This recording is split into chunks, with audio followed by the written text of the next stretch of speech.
Hi అండి, welcome back to our channel. నేను మీ కామాక్షి. ఇవాల్టి మన టేస్టీ రెసిపీ కొబ్బరి దోశ.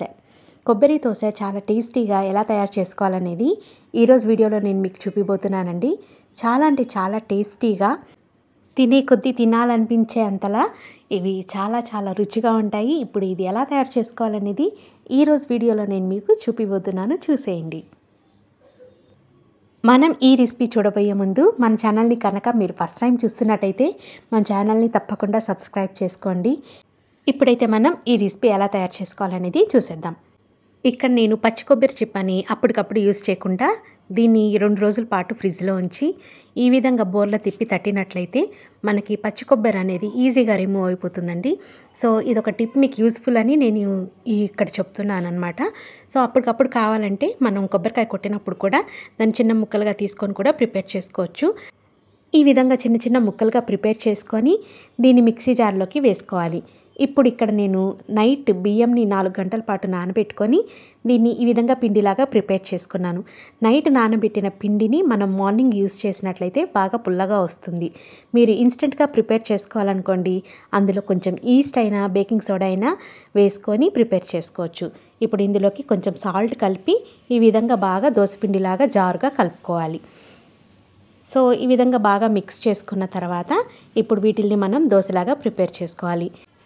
ఇక్కడ నేను పిండి రుబ్బినప్పుడే 1 టేబుల్ స్పూన్ షుగర్ని యాడ్ చేసి ఈ విధంగా నేను పిండిని ప్రిపేర్ చేసుకున్నాను. ఇప్పుడు మనం దోశల్ని రెడీ చేసుకుందాం.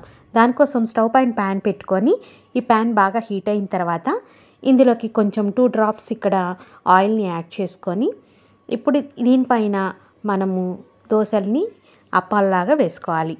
సో ఎక్కువ స్ప్రెడ్ చేయకండి, జస్ట్ ఇలా అంటే సరిపోతుంది. ఇప్పుడు దీనిపైన కొంచెం ఆయిల్ స్ప్రెడ్ చేసుకొని ఈ విధంగా బాగా బుడగలు వచ్చిన తర్వాత ఇట్లా టర్న్ చేసుకోవాలి.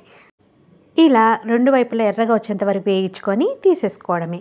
అంతే అండి, చాలా టేస్టీ కొబ్బరి దోశ రెడీ. ఇది చాలా చాలా తీయగా చాలా బాగుంటుంది టేస్టీగా. మీరు ఇందులో కావాలంటే మినపప్పు కూడా యాడ్ చేసుకోవచ్చు.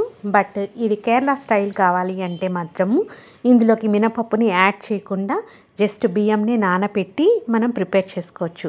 అంతే అండి, చాలా టేస్టీగా ఉండి ఈ దోశని కొబ్బరి చట్నీతో అయినా లేకపోతే ఆనియన్ చట్నీతో అయినా తింటే చాలా చాలా టేస్టీగా ఉంటుంది.